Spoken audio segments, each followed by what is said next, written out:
જૂનમાં ગુજરાત સહિત દેશના ઘણા ભાગોમાં લોકો પ્રાર્થના કરી રહ્યા હતા, હે ભગવાન વરસાદ આપ. જુલાઈમાં આ જ લોકો ફરી પ્રાર્થના કરી રહ્યા છે, હે ભગવાન થોડો સમય તો વરસાદ બંધ કર. અમદાવાદમાં રસ્તાઓ નદી બની ગયા. સુરત અને સાઉથ ગુજરાતના કેટલાક શહેરોના વિસ્તારો બેટમાં ફેરવાઈ ગયા.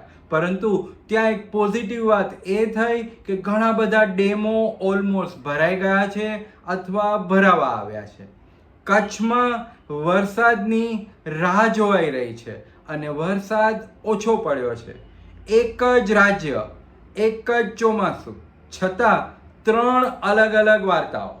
શું વધારે વરસાદ એટલે જ સારો વરસાદ, કે પછી સારો વરસાદ એટલે બીજું કંઈક? અને આજે આપણે આ જ સમજવાનો પ્રયત્ન કરીશું. એક જ મહિનામાં સ્થિતિ કેવી રીતે બદલાણી? જૂન મહિનાના અંતમાં ભારતમાં ચોમાસાની સ્થિતિ ખરેખર ખૂબ જ ચિંતાજનક હતી. ખેડૂતો વાવણી ક્યારે થશે એની રાહ જોઈ રહ્યા હતા. જ્યારે શહેરોમાં પીવાની પાણીની સમસ્યા, જો વરસાદ ન આવે તો ખૂબ જ જટિલ બનવાની શક્યતા હતી. કારણ કે મોટા ભાગના ડેમ છે તે 10%ની આસપાસ જ પાણી ધરાવતા હતા. એટલે આપણી પાસે હાર્ડલી 25 થી 30 દિવસનું પાણી નહોતું. પરંતુ જુલાઈ આવતા આવતા કુદરતે એકદમ સિચ્યુએશન બદલાવી નાખી હતી. બંગાળાની ખાડીમાં એક પછી એક લો પ્રેશર સિસ્ટમ્સ બનવા માંડી. જ્યારે વેસ્ટર્ન એરિયામાં પણ ચોમાસાની સ્થિતિ અને સિસ્ટમ્સ બનવા લાગી.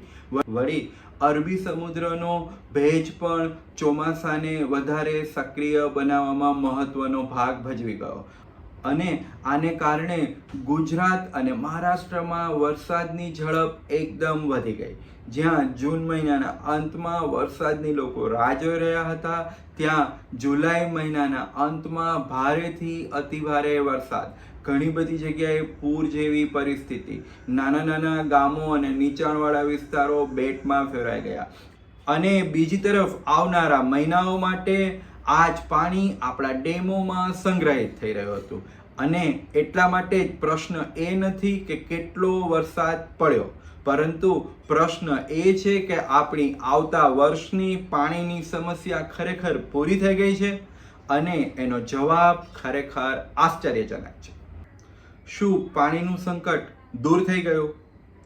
અહીં મહત્વપૂર્ણ વાત એ છે કે માત્ર રાજ્યના ડેમ્સમાં પાણી આવી જવાથી આખું રાજ્ય છે તે પાણીની દ્રષ્ટિએ સુરક્ષિત થઈ ગયું એવું માનવું કદાચ ભૂલ ભરેલું છે.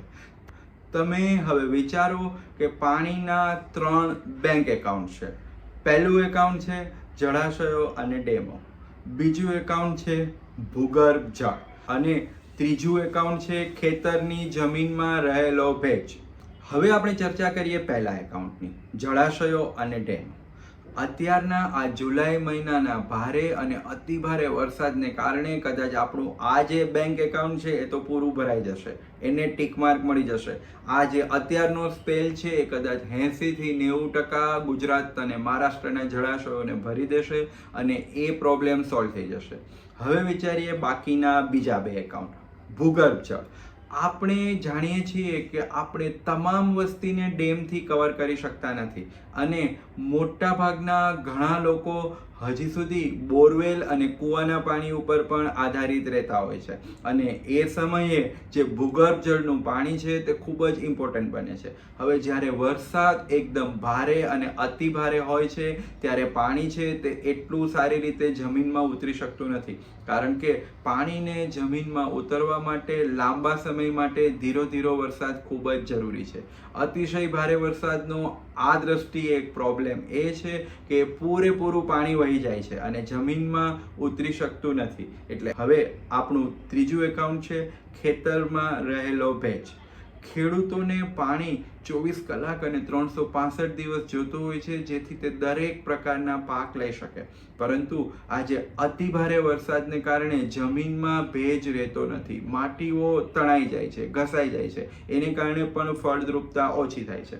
ડેમ્સ ભરાઈ જવા એ ખેડૂતો માટે ચોક્કસ આશીર્વાદરૂપ છે. પરંતુ જે ખેડૂતો હજી પણ ભૂગર્ભ જળ ઉપર ડિપેન્ડન્ટ છે. એ મીન્સ લોકોને ભૂગર્ભ જળનું લેવલ કેટલું ઉપર આવ્યું છે આ વરસાદને કારણે એ જોવું આપણને 15 દિવસ પછી જ કદાચ ખબર પડી શકે છે. એટલે જ જુલાઈ મહિનાએ આપણી વરસાદની ચિંતા ચોક્કસ ઓછી કરી નાખી છે, પરંતુ હજુ પણ આપણે તેને સફળ ચોમાસું ન ગણી શકીએ.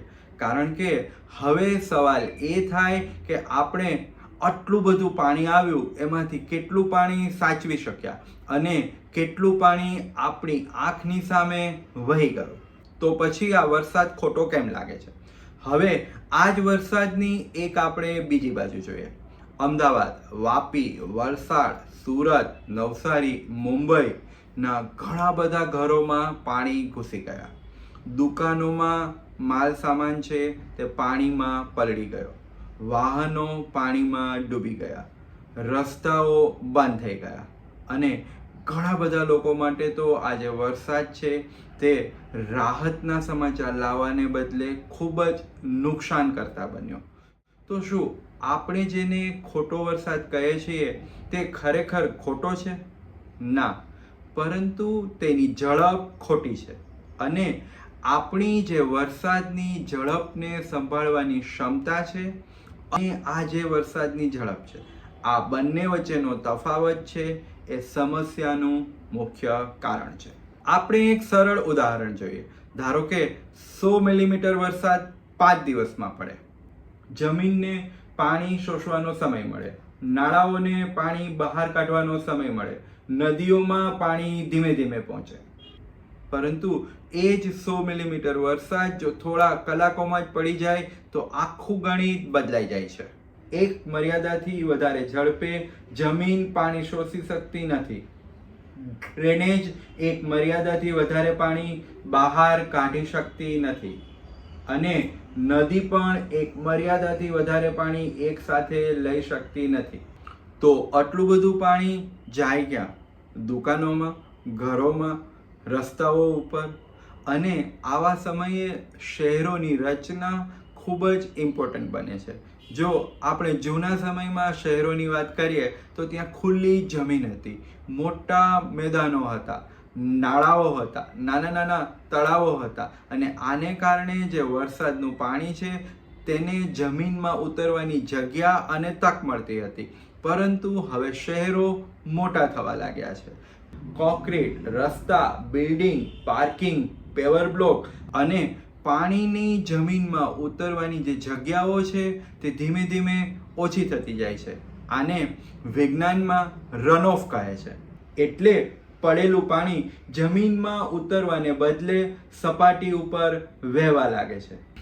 અને આમાં એક રસપ્રદ વિરોધાભાસ છે. જે શહેરને ઉનાળામાં ખૂબ જ ભૂગર્ભ જળની જરૂર હોય છે, આ શહેર ચોમાસામાં વરસાદના પાણીને કેવી રીતે જલ્દી શહેરમાંથી બહાર કાઢવું એના વિશે પ્લાનિંગ કરે છે. અને આમાંથી જ એક નવી વિચારધારા જન્મી છે, સ્પોન્જ સિટી.